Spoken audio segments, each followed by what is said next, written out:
Peace, everyone. How you doing? Welcome to the podcast with Carl Albert, Israel Doctrine, MCEO.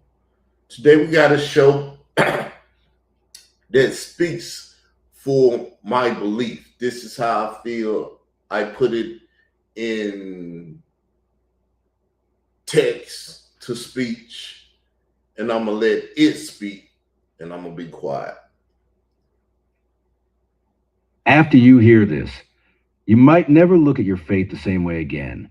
There was a time when people believed they were following truth, but in reality, many were following inherited tradition. Beliefs were passed down, customs were repeated, labels were embraced. But very few stopped to ask, is this actually what God intended, or is this simply what we inherited? And that is how entire religious identities are formed. One says, we are Roman Christians. We carry the historic faith. Another says, we are Hebrew Israelites. We carry the covenant identity. But what if both groups are forced to confront the same uncomfortable question? What is the label?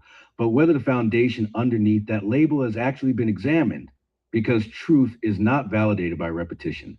Just because something has been repeated for centuries does not automatically make it biblical. And just because something feels ancient does not mean it is accurate. Many defend what they inherited, not because they tested it, but because it feels familiar. That is the trap. Familiarity can feel like truth, but familiarity is not understanding.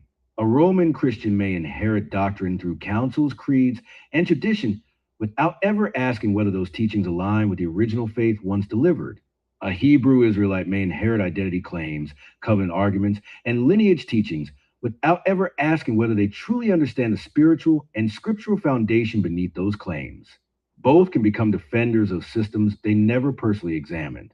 So the real question is not, am I a Roman Christian? Or am I a Hebrew Israelite? The real question is, did I actually examine what I believe by the scriptures? Or did I simply inherit position and defend it? Because God is not impressed by labels. Truth does not fear examination.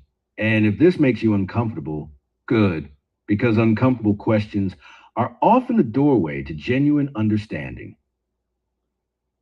Now, I've come to that conclusion due to the fact I've been talking to my brother.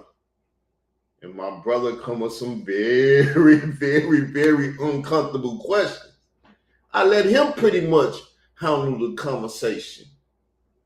And I don't try to make him uncomfortable. And it's been some very good conversation. So, lacking social media management is out. Leave a comment under the video. Peace, love.